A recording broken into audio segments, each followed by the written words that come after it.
Hello students, आज मैं आप सबके सामने लेकर आया हूँ रिसर्च एंड एनालिसिस विंग यानी कैबिनेट सेक्रेटेरिएट में आने वाली वैकेंसीज। मेरे पास बहुत सारे मेल्स आ रहे थे और जिसके अंदर स्पेसिफिकली यूपीएससी, सीएपीएफ, एसएससी और एसएससी जीडी के मेरिट आउट स्टूडेंट्स के लिए। अगर आप हमारे इस चीज़ से जुड़ना चाहते हैं, अगर आपके पास भी ऐसी कोई कॉल आई है, तो आप ये वीडियो, पूरी की पूरी वीडियो अपने साथियों के साथ शेयर कर दीजिए और हमारे टेलीग्राम चैनल कैबिनेट सेक्रेटेरिएट को ज्वाइन कर लीजिए। इस वीडियो के अंदर हम बात करेंगे हाउ टू ज्वाइन आरएनएडब्ल्यू, डायरेक्ट कितनी रिक्रूटमेंट होती है, यूपीएससी के मेरिट आउट को कैसे बुलाया जाता है और एसएससी और आईबी के मेरिट आउट को आरएनएडब्ल्यू में कैसे जगह मिलती है, पोस्ट कौन कौन सी होती है, DFO GD, DFO tech, FA, GD, JSA, PA, perks and salary क्या है, गवर्नमेंट क्वार्टर मिलेगा या नहीं, फैमिली को साथ में रख सकते हैं या नहीं, होम स्टेट में पोस्टिंग मिल सकती है या नहीं, क्या ये जॉब सेफ या एडवेंचरस कैसी है, और ज्वाइनिंग, ट्रेनिंग और पोस्टिंग की प्रोसेस क्या रहेगा। ट्रेनिंग के अंदर थोड़ा सा स्पेलिंग देख लेंगे। तो आप हमारे इस टेलीग्राम चैनल से जुड़ सकते हैं, कैबिनेट सेक्रेटेरिएट। अभी इसके अंदर 645 सब्सक्राइबर्स हैं, सारे के सारे इसी चीज़ की तैयारी करने वाले लोग हैं। अगर आप हमारे पास कोई मेल करना चाहते हैं तो beatinterview@gmail.com पर भी कोई चीज़ पूछ सकते हैं। टोटल सिलेक्शंस हम लोगों की तरफ से अभी तक 102 plus DFO GD, 151 plus DFO tech और 32 प्लस फील्ड असिस्टेंट हम लोगों की तरफ से दिए जा चुके हैं।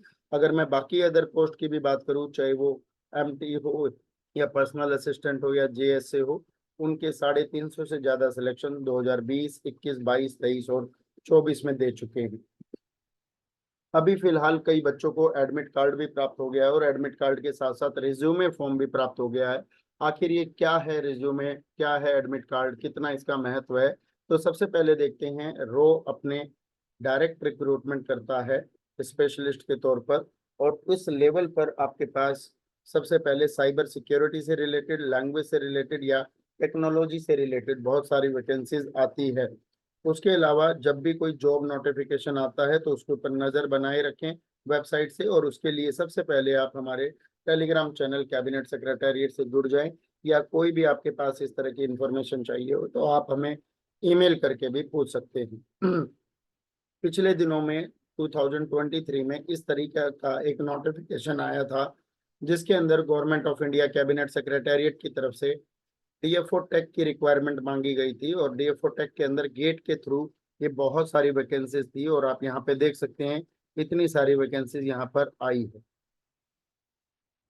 उसके अलावा एजुकेशनल रिक्वायरमेंट या इनिशियल स्टेप्स के तौर पर कोई स्पेसिफिक डिग्री की जरूरत नहीं होती, लेकिन आपको मिनिमम कुछ पोस्ट में 12th लेवल या कुछ पोस्ट में ग्रेजुएशन लेवल चाहिए होता है। उसके अलावा आपके पास पॉलिटिकल साइंस, लॉ, इंजीनियर या लैंग्वेज की अगर प्रोफिशिएंसी है तो आपके चूज होने की चांसेस और ज़्यादा बढ़ जाती है। इसके अलावा आप अपनी एनालिटिकल स्किल्स को भी डेवलप करके चले, चाहे वो फॉरेन लैंग्वेज सीखे या जियो पॉलिटिकल के डायनामिक्स सीखे, क्योंकि इंटरव्यू के अंदर जो फील्ड जॉब से रिलेटेड जितनी पोस्ट है, चाहे वो डीएफओ जीडी हो या डीएफओ टेक हो या फिर फील्ड असिस्टेंट हो, यहाँ पे जियो पॉलिटिक्स या इंटरनेशनल अफेयर से काफ़ी कुछ पूछा जाता है। और उसी के लिए पिछले दिनों में 2022 के अंदर एक वैकेंसी आई थी, और वहाँ पे विदेशी भाषा, फॉरेन लैंग्वेज के तौर पर आपके पास बलूची भाषा, बर्मीज, दारी, जोंखा, भिवेनी, काचिन, रशियन और सिंहला समेत 38 पोस्ट के लिए ये वैकेंसी आई थी। और उस समय इसकी जो पोस्ट थी ये डिप्टी फील्ड ऑफिसर जीडी के पोस्ट पर ही थी, और ये लेवल 7 के आसपास की जॉब होती है, और इसके अंदर काट पीट के आपको 1.25 लाख के आसपास आपकी तनख्वाह मिलती है। उसके अलावा अगर दूसरे तरीके से देखें कि आरएनएडब्ल्यू को कैसे ज्वाइन किया जा सकता है, तो अगर आप सिविल सर्विस का एग्जामिनेशन दे रहे हैं और अगर उसके अंदर मेरिट आउट रहते हैं तो भी आपके पास चांसेस है। अगर आप आईएएस या आईपीएस बन जाते हैं उसके बाद भी डेपुटेशन पे भी आप रॉ में ज्वाइन कर सकते हैं। उसके अलावा अगर आप आईबी के अंदर एसीआईयू एग्जाम को क्लियर करते हैं तो भी आपको एक्सपीरियंस के बाद आरएनएडब्ल्यू को ज्वाइन करने का मौका मिलेगा। यदि आपका आईबी एसीआईयू का एग्जाम में मेरिट आउट हो जाते हैं तब भी आपके पास सीक्रेट कॉल्स या इंडिविजुअल कॉल्स कैबिनेट सेक्रेटेरिएट के द्वारा भेजे जाते हैं, ऐसे ही आपके पास यूपीएससी के सीएपीएफ एग्जाम को अगर दो तो भी आपके पास, अगर आप मैरिट आउट हो, और इस बार तो आपको पता होगा 506 पोस्ट आई हुई है, और इसी तरह से वैकेंसीज आगे के लिए भी बढ़ी हुई मिलेगी आपको आरएनएडब्ल्यू के लिए। तो अगले साल जब इसका फाइनल रिजल्ट आएगा तो उसके एक महीने के अंदर अंदर आपको इंडिविजुअल पोल्स आएंगे जिनका मेरिट आउट में रहेंगे। उसके अलावा एसएससी का अगर आप स्टेनो एग्जाम देते हैं, जीडी एग्जाम देते हैं, सीपीओ एग्जाम देते हैं, सीजीएल एग्जाम देते हैं, या फिर सीएचएसएल एग्जाम देते हैं, प्रत्येक एग्जाम के थ्रू डेस्क जॉब के लिए आपको इनवाइट किया जाता है सीक्रेट कॉल्स या इंडिविजुअल कॉल्स के थ्रू। अगर आप डायरेक्ट रिक्रूटमेंट आईबी के थ्रू जाते हैं, और उसके अलावा अगर आपने आर्मी, एयरफोर्स या नेवी को ज्वाइन किया है, वहां से भी आप डेपुटेशन के थ्रू जा सकते हैं।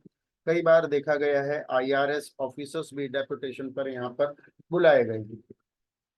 पिछले दिनों में कुछ बच्चों को सीक्रेट कॉल्स किस तरीके से आते हैं। सो ये मेल आती है इस तरह से: dear candidate, on the basis of your performance in central armed force police XYZ examination, your candidature has been shortlisted for consideration for direct recruitment to grade of, और फिर आपके लिए जो भी पोस्ट अप्लाई होगी उसके ऊपर आएगा, वहाँ पे आपकी एजुकेशनल क्वालिफिकेशन या एज लिखी होगी, और फिर सारी की सारी मेल के अंदर बहुत सारी बातचीत होगी। उस परफॉर्मा के अंदर एक पूरा का पूरा डॉक्यूमेंट होता है। उस डॉक्यूमेंट को आपको प्रिंट आउट करा के, फिल करके, और फिर उसकी पीडीएफ बना के वापस उसी मेल पर भेजनी होती है, और ये जिस उसी को भेजनी होती है जिसके पास ये मेल आता है। इस बात का ध्यान रखें। इसके अलावा अगर मैं बात करूं कि कौन कौन सी पोस्ट के ऊपर सबसे ज्यादा वैकेंसीज इस बार आ सकती हैं और आएंगी, आप कौन से एग्जाम के मेरिट आउट हो, नेचर ऑफ जॉब क्या रहेगा, रिक्रूटमेंट कैसे होगी, और टोटल एक्सपेक्टेड वैकेंसी कितनी रहने वाली है, तो DFO GD, deputy field officer GD के लिए, और ये डायरेक्ट आरएनएडब्ल्यू की पोस्ट होती है। इसके अंदर दो तरीके से लोग लिए जाते हैं: यूपीएससी सीएपीएफ के मेरिट आउट या आईबीएसीआईयू के मेरिट आउट। ये स्ट्रिक्टली फील्ड जॉब है। इसके अंदर बच्चों को इंडिविजुअल मेल्स आते हैं, और लगभग 400 प्लस वैकेंसी, और एक एक्सपेक्टेशन के अनुसार ये वैकेंसी बाद में 800 के आसपास भी हो सकती है इस साल के अंत तक। उसके अलावा डीएफओ टेक डायरेक्ट रिक्रूटमेंट होती है। इसके अंदर आपके फॉर्म्स आते हैं, और एम्प्लॉयमेंट न्यूज के अंदर ओपन वैकेंसी आती है। डेस्क जॉब है, ऑफिस में ही बैठना होता है, डायरेक्ट रिक्रूटमेंट होती है, और 250 प्लस वैकेंसी इस बार आने की उम्मीद है। इसके अलावा फील्ड असिस्टेंट एसएससी जीडी के मेरिट आउट लोग भर सकते हैं, और इसकी वैकेंसी फिलहाल अभी आई हुई है। और अगर मैं जानकारी बताऊं तो 25 जून 2024 को इसके फॉर्म फिल करके भेजने की आखिरी डेट है। तो आप में से जितने भी लोगों ने 2022 का एसएससी जीडी एग्जाम दिया है, जिसका रिजल्ट पिछले दिनों 2/5/2024 2 मई 2024 को जिसका रिजल्ट आया है, आप भी इसको मेल को भर सकते हो। अभी मैं आगे वीडियो में बताऊंगा, इसी वीडियो में, कि इसके अंदर सैलरी या पक्ष कितने सारे मिलते हैं। फील्ड जॉब के अंदर कई सारी जॉब आती है, तो फील्ड असिस्टेंट के लैंग्वेज की, जीडी की, या फिर एमटी की कई सारी पोस्ट मिलाकर लगभग 1500 से ज्यादा वैकेंसीज आने वाली है। इंडिविजुअल मेल्स इसके भी आपको प्राप्त हुए हैं। इसके अलावा एसएससी सीजीएल करने वाले बच्चों को भी इस बार कॉल आई, और अभी अभी इंटरव्यू फिनिश हुए हैं और रिजल्ट भी आ गया है। Assistant section officer desk job है, इंडिविजुअल मेल्स आती है, 250 प्लस जॉब की रिक्वायरमेंट रहेगी नेक्स्ट वैकेंसीज के अंदर। उसके अलावा एसएससी सीएचएसएल वाले बच्चों को डेस्क जॉब के लिए जूनियर सेक्रेटेरिएट ऑफिसर के लिए इंडिविजुअल मेल्स आएगी, और इस बार की टोटल एक्सपेक्टेड वैकेंसी 700 प्लस रहने वाली है। और उसके अलावा एसएससी स्टेनो करने वाले बच्चों के लिए पर्सनल असिस्टेंट की जॉब रहेगी, डेस्क जॉब है, इंडिविजुअल मेल्स आती है, और 500 से ज्यादा पोस्ट यहाँ पर रहने वाली है। अगर मैं आपको सैलरी प्लस पर्क्स की बात करूं तो डीएफओ जीडी और डीएफओ टेक के अंदर 1.25 लैक्स आपके पास सैलरी रहती है। फील्ड असिस्टेंट की अप्रोक्सीमेटली 60,000, असिस्टेंट सेक्शन ऑफिसर की 95,000, जूनियर सेक्रेटेरिएट ऑफिसर की 65,000, और पर्सनल असिस्टेंट की 55,000 सैलरी रहती है। इसके अलावा गवर्नमेंट क्वार्टर मिलेगा या नहीं? यस, मिलता है। फैमिली साथ में रह सकती है। बहुत ज़्यादा हार्ड पोस्टिंग में फैमिली साथ नहीं रह सकती। बाकी जो भी इजी और नॉर्मल पोस्टिंग होती है वहाँ पर आप अपनी फैमिली को साथ में रख सकते हो। काफी कुछ डेपुटेशन या एक्सपीरियंस या प्रमोशन के बाद कई सारे बच्चों को होम स्टेट पोस्टिंग भी बाद में मिल जाती है। साथ ही साथ ये जॉब, अगर फील्ड जॉब की डीएफओ जीडी या फील्ड असिस्टेंट जीडी की बात करूं, तो आपको विदेश में भी रहने का मौका मिलता है। और हर 10 साल में 3 साल के लिए आपको फॉरेन में भेजा जाता है, जहां पर आपकी पर मंथ 4.5 लाख से 5 लाख के पर मंथ आपकी सैलरी रहती है। और ये जो भेजना है ये कंपलसरी नहीं होता, ये आपकी स्ट्रेंथ, वीकनेस और आपकी विलिंगनेस को देखकर ही भेजा जाता है। ठीक है, तो इसके लिए कभी भी चिंता की बात ना करें। उसके अलावा फाइनल रिजल्ट, जब भी इंटरव्यू होगा तो 10 to 30 डेज ऑफ इंटरव्यू में फाइनल रिजल्ट आ जाता है। इसका वेरिफिकेशन 28 से 70 डेज कई बार लग जाते हैं। मेडिकल बड़ा नॉर्मल और बेसिक सा होता है। ट्रेनिंग मोस्टली दिल्ली या रीजनल सेंटर्स में होती है और final joining any part of India में आ सकती है। लेकिन इसके अंदर भी कई सारे जोन हैं। नॉर्दर्न जोन में जम्मू में, ईस्टर्न जोन में कोलकाता, साउथ वेस्टर्न जोन में मुंबई, नॉर्थ ईस्टर्न जोन में शिलोंग, साउथ सदर्न जोन में चेन्नई, सेंट्रल जोन में लखनऊ और वेस्टर्न जोन में जोधपुर के अंदर भी आपकी ट्रेनिंग या फाइनल ज्वाइनिंग आ सकती है। इसके अलावा यहाँ पर एक रिज्यूमे फॉर्म जरूर भेजा जाता है, जहाँ पे आपको 15 to 20 लाइंस में अपने आप को डिस्क्राइब करना होता है, जिसके अंदर आपको अपने बारे में कुछ बताना है, अपनी स्ट्रेंथ, अपनी वीकनेस और अपनी हॉबीज के बारे में चीजें मेंशन करनी होती है और बहुत ही एनालिटिकली और सोच समझ कर करनी होती है। और जितने बच्चे अभी यूपीएससी सीएपीएफ के थ्रू मैरिट आउट है, जिनका बैच भी बन गया है और हम लोगों ने उनको सिंगल एक क्लास के अंदर चीजें समझा दी है। अगर आप हमारे टेलीग्राम चैनल पर जाएंगे तो वहां से आपको बैच का लिंक भी मिल जाएगा। तो रिज्यूमे फॉर्म जो है आपको इंटरव्यू से 7 डेज पहले भेजना होता है वापस उसी मेल पर जिससे आया है। और you have to fill with utmost care, क्योंकि 70% ऑफ द इंटरव्यू जो होता है वो रिवॉल्व्स अराउंड द रिज्यूमे। तो रिज्यूमे के अकॉर्डिंग हम आपको सैंपल क्वेश्चंस बना के दे देते हैं और प्रीवियस ईयर के जो सेलेक्टेड कैंडिडेट्स हैं उनसे क्या क्या क्वेश्चंस पूछे गए हैं वो इंटरव्यू क्वेश्चंस भी हम आपको प्रैक्टिस कराते हैं, साथ में मॉक इंटरव्यूज लेते हैं।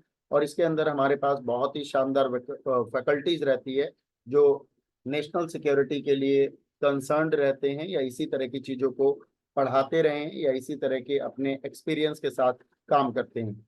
इसलिए आप अपनी educational qualification, hobbies, strength, weakness और साथ में most most important international affairs और करंट अफेयर्स पे बहुत अच्छा सा ध्यान दें। पिछले दिनों में एक बच्चे ने अपनी हॉबी को योगा के तौर पर बताया था। उससे कुछ इस तरह के सवाल कॉन्जिक्यूटिव वे में पूछे गए और साथ में कुछ एथिकल डायलेमा के क्वेश्चंस भी पूछे गए। तो इसके लिए आखिर वो इंटरव्यू में क्या चेक करते हैं, साइकोलॉजिकल रेडीनेस, क्या आप डिपार्टमेंट को ज्वाइन करने के लिए रेडी हो या नहीं, presence of mind, national security, facial expression, micro expression. Micro expression का मतलब है कि किसी भी आंसर को देते वक्त आपका रिएक्शन एंड रिस्पॉन्स कैसा रहता है, इंटरनेशनल करंट अपडेट्स हैं या नहीं, डिपार्टमेंट के बारे में कितना जानते हैं, जॉब प्रोफाइल के बारे में कितना जानते हैं। और आपका सबसे इंपॉर्टेंट क्वेश्चन जो क्लियर होना चाहिए, why do you want to join this department. और उसके अलावा आपसे एक या दो एथिकल डायलेमा के क्वेश्चंस पूछे जाते हैं जो सिचुएशन, फिक्टिशियस सिचुएशन पे बेस्ड क्वेश्चन होते हैं। इसके लिए DFO GD, deputy field officer GD का बैच हमारा आ गया है और उसके लिए लिंक जो है वो टेलीग्राम चैनल कैबिनेट सेक्रेटेरिएट पे है। श्योर सिलेक्शन बैच आपके पास होगा जिसमें सिलेक्शन रेशो आपका 95 to 97% रहता है। इस इसके अलावा फील्ड असिस्टेंट के तौर पर भी बैच हम जल्द ही अनाउंस करके और इसका लिंक भी इसी के अंदर डाल देंगे। सो अगर आप इस चैनल पर नए हैं तो फटाफट से इस चैनल को एक बार ज्वाइन कर लीजिए ताकि आपको आने वाली वैकेंसीज या आने वाली चीज़ों के लिए भरोसेमंद जानकारी मिलती रहे। अगर आपके पास कोई जानकारी है या कुछ पूछना हो तो आप अपने फ़ोन नंबर के साथ साथ अपने एड्रेस, अपनी हॉबी, अपनी स्ट्रेंथ, अपने वीकनेस के साथ हमें मेल भी कर सकते हैं। सो उम्मीद करता हूँ ये वीडियो आपको बहुत पसंद आई होगी। इसी तरह के ताज़ा अपडेट्स देने के लिए इस चैनल को एक बार सब्सक्राइब कर लें और वीडियो को लाइक कर लें और अपने दोस्तों के साथ इस वीडियो को एक बार शेयर कर दीजिए। आज के लिए इतना ही, बहुत बहुत धन्यवाद, शुक्रिया।